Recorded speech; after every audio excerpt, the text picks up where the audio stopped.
Hey there YouTube, welcome to Showcase Watches. Today bringing you a video about the Omega SEAMASTER Planet Ocean. This is the 600 meter diver's watch. The reference number is 232-3042-21-01001. And this is the Omega SEAMASTER Planet Ocean, released in 2012. And this is the this is the Planet Ocean Mark II.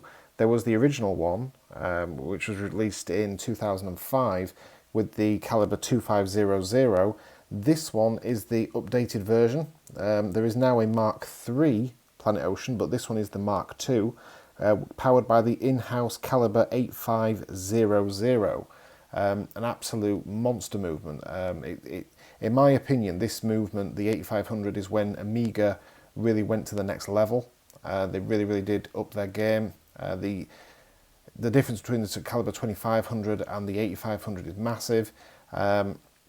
This watch is the Omega SEAMASTER Planet Ocean. It is a 600 meters professional dive watch. Obviously the helium escape valve at the 10 o'clock position. This is a 42 millimeter dive watch and famously worn on the wrist of Daniel Craig in the 2012 movie Skyfall. Like I said, the Planet Ocean range dates back to 2005.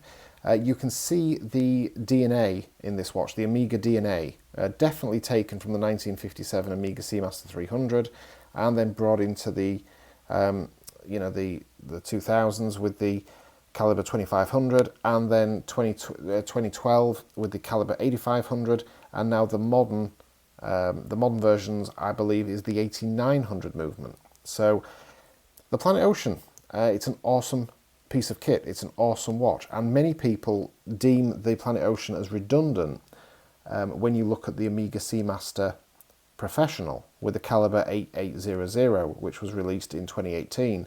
Now that watch needs no introduction. It was named at the time the Sub Killer. That was the watch that many people deemed the Sub Killer, and they believed it was the better watch to the Rolex Submariner, which I happen to be in that camp. I was one of the people who said it, and I believe it. I believed it then, and I believe it today. The modern Omega SEAMASTER knocked spots off of the outgoing Rolex Submariners. I can't speak for the modern Submariners, the newly released, the 2020 Submariners, because I've not got hands-on with them yet. But certainly the predecessor, I think the Omega SEAMASTER certainly beat them, on paper at least. So, the Planet Ocean. What is the Planet Ocean in comparison to the Omega SEAMASTER Professional? Well, the Omega Planet Ocean is the proper hardcore diver's piece of kit. You can see here the 42mm case, so it's a perfect proportioned watch. It is a little bit of a chunky monkey at over 14mm thick. 48mm lug to lug, so from tip to tip, and then 20mm spacing between the lugs. If you can get this watch in a I think it's 45mm version, 44mm version, I'll correct myself again, 44.5mm version. In my opinion, it wears too big. The 42mm is just perfect. You can see on this watch we have, obviously on the dial, we've got the applied indices. We've got the Swiss made at the 6 o'clock position. We've got the date window at the 3 o'clock. We've got the screw down crown at the 3 o'clock and the helium escape valve at the 10 o'clock position. It goes without saying that the sapphire crystal is sapphire with the anti-reflective coating, and you can see this thing, whichever angle you put it on, it is just so unbelievably clear. Rolex, take note, this is how you do a sapphire crystal. This thing is just so clear and so beautiful. The bezel is a 120 click unidirectional rotating bezel, and this is a matte ceramic insert. So a lot of the criticisms, and I'm one of the people that criticises ceramic for this, ceramic in the bezels is known for giving off a very bright glare and a very reflective surface, and the Rolex Submariner is a perfect example. It looks very blingy on the wrist. In my opinion, it sort of takes away from the tool watch aesthetic when a bezel is so shiny and reflective. What the beauty of this watch is because it is a matte finish, you've got the benefits of a ceramic bezel, which is obviously the anti-scratch, it's harder material, it's better than the stainless, than the aluminium. So you've got the benefits of having the ceramic bezel, but you've got the, I suppose you can call it the aesthetics of an aluminium bezel. So you've got the tool watch aesthetic without compromising and making it too glary. You know, you've got the hard wearing tool watch ability without the glossy dress watch appeal of the ceramic Submariners. Like I mentioned, this is all applied indices on the dial, and you can see the dial is beautiful and absolutely so easy to read. Really is so easy to read. The lume on this thing is so bright and so legible.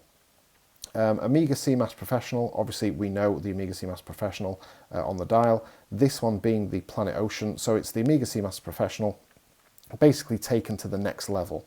It's taken to the next level of professional bit of kit. 600 meter diver's watch, so it's 2,000 feet. That is an immense depth. You know, the chances of somebody actually wearing it to that depth would be slim. I can't imagine who would be taking it down to that level, but you know, it's nice to know that it can be done if you wanted it to be done. So the Calibre 8500, it is a 60-hour power reserve movement. And bearing in mind this came out in 2012, this movement was ahead of its time. There's automatic movements from Rolex still in production which haven't achieved 60-hour power reserve. This is anti-magnetic down to 15,000 Gauss, you know, so it's a proper hardcore bit of kit. And on the back of the case, you can see it is a display case back, and it's a beautifully decorated automatic movement. You can see there the Omega Coaxial 8500, the Professional, and it's got the writing 600 meters to 2,000 meters, Planet Ocean. And this is an absolutely beautiful watch. Now, this was actually my first ever Omega. This is the watch that got me into Omega as a brand. I remember I was in the authorized dealer and I was looking at this particular watch, the 42mm Calibre 8500, and I was also looking at the 41mm Omega Seamaster Professional with the Calibre 2500. That is the ceramic bezel, and it is the gloss dial without any of the wave. It's the one without the wave dial, so it's the predecessor to the current model. I was looking at these two watches, so this one and the Omega Seamaster Professional, and the Omega Seamaster Professional was £2,770, and this particular one was £3,950, so a shade over £1,200 more expensive than the Omega Seamaster. But at the time, and I agree now, I can see where the extra money was spent. The bracelet is a beautiful matte brushed stainless steel, and it is just beautiful, proper tool watch material. You know, the way this is done is tool watch. On the flanks, you can see it is all polished. All the links are polished, but it's a beautiful satin finish on the bracelet itself. And as we know, the Omega Seamaster is a little bit more dressy on the bracelet. It's a little bit more. Obviously, this one's just a three-piece, whereas the Omega Seamaster Professional, it has the outer. It has the little bit in between the outer and the inner. Then it has the inner, and then it's got another piece again. So it's double. There's double the components on the Omega Seamaster to what there is on the Planet Ocean bracelet, which, you know, some might argue is a good thing. But when you're looking at tool watches, you definitely want less is more. You want, you know, something that's not going to go wrong when it comes to a tool watch. So personally, I favour the Planet Ocean bracelet to the Seamaster. You can see here we've got a milled clasp, so it's all milled from one piece of stainless steel. When the clasp is closed, you can see that it sits beautifully flush on the wrist, so it's really, really comfortable to wear. It is quite a hefty watch, so because of the weight at the top, you need quite a weighty clasp at the bottom, so it counterbalances quite nicely. Looking inside the clasp itself, we have, as we would expect, the diver's extension, which you can see just, if I can do it, just pops out, and there we have the diver's extension, as seen in the Omega Seamasters of old, and every true dive watch and every true tool watch should have that. So yeah, so absolutely beautifully decorated, beautiful tool watch, lovely dimensions. It is a hefty watch. It's not one that would be pulled off by someone with, you know, very, very small wrists. I've got a 7 3/4 inch wrist, so I'm quite large wrists, and this suits me perfectly. If you were wanting a watch smaller, you can buy this watch in a 39.5mm. So you can buy the smaller version if you desired. Personally, I find the smaller one too small for me, and I find the larger 44.5mm too big. So the 42mm is perfect in my opinion. It represents a really good sweet spot in the pre-owned market at the moment. There's this watch. It's a watch that's sort of fallen through the gaps a little bit. It's sort of undiscovered, I would say. This is an undiscovered model because it's not demanding massive prices. When this model finished, it was fetching £4,170. Currently, on the pre-owned market, you can pick these up for about 2,800 to 3,300 for a nice one. You know, they're great buys. They're absolutely great buys. They're cheaper than an Omega Seamaster Professional. They're only a shade more expensive than the old aluminium Omega Seamaster Professionals with the ETA movement. So this is in-house. You know, the Calibre 8500 is an in-house coaxial movement. You know, 60-hour power reserves, anti-magnetic 15,000 Gauss. You know, 600-meter diver's watch, tool watch through and through. This represents a great bang per buck buy, and you would put this up against sort of the Rolex Deep Sea and the Sea Dweller. And equally, you can argue that this would go up more in line with its pricing against the Tudor Pelagos.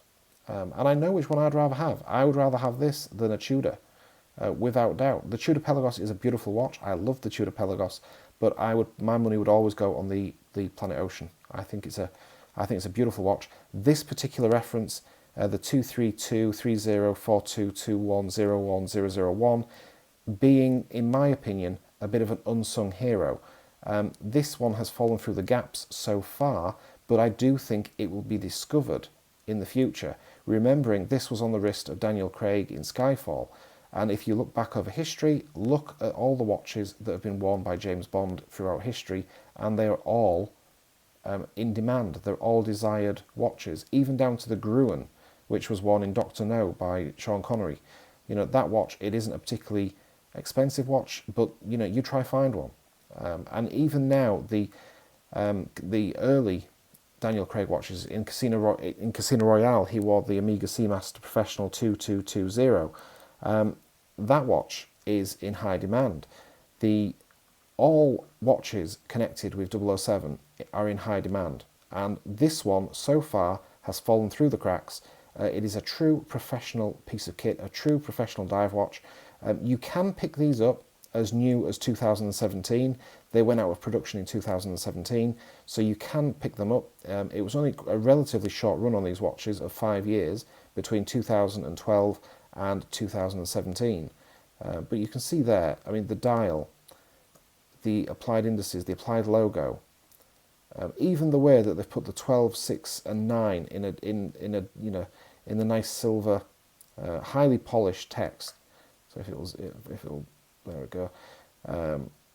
But yeah, this has got you can see in this, you can see the pedigree, the Omega pedigree, dating right back to 1957, and you can even see in this watch elements of the Omega Seamaster 2254, the military spec watches. It's just beautiful. So I just wanted to bring this watch to you. This is a watch that it's sort of a bit of a forgotten about watch, certainly in my collection, because it's one that, you know, I've owned it that long that I sometimes forget I own it because I put it away for such long periods of time, and sometimes forget about bringing it back out. And I put it away when it was due a service and just never brought it out again. So now I've brought it out. I brought it out of the bank safe. I've had it on the wrist for a few weeks and fallen back in love with it. And it was a watch that I was never going to sell because of, you know, my first Omega. I love this watch. It got me into the brand. Now it's come out of the safe and I've worn it a little bit. I think I'm going to send it away, get it serviced because it is due. You know, it's 8 years old, so it's coming up due a service. I'll send it in, get it serviced. But you can see how careful I was with my watches back in the day. I absolutely treasured this watch. Now I wear watches and I use them and enjoy them. Whereas when I had this, it was literally like I'd spent £100,000 on a watch when I purchased this. This was an awful lot of money to me when I bought this watch. At $3,950, I didn't even know I could get a discount when I purchased this watch. And that's when I've been into watches for 10 years now. And, I've been into Omega for 8 years since I bought this watch. And I'm a lot more savvy now than I was then. So it's just amazing how your tastes change and how your appreciation changes over the years. But there's one thing that hasn't changed. I loved this watch in 2012 and I love it today, 2020. So I have reviewed this watch in the past. So if you look back over my earlier videos, dating back 3-4 years ago, you will see this watch featured. So check it out. And yeah, I hope you've enjoyed the review. If you have any questions or you want to, any help on purchases, do let me know. Check out my other videos, subscribe to the channel and all the usual stuff. It would really mean a lot to me. So thank you for watching. This is Showcase Watches, just bringing you a bit of an unsung hero in my opinion, and an Omega which has fallen through the cracks and is a very good pre-owned buy. Thanks for watching. Take care.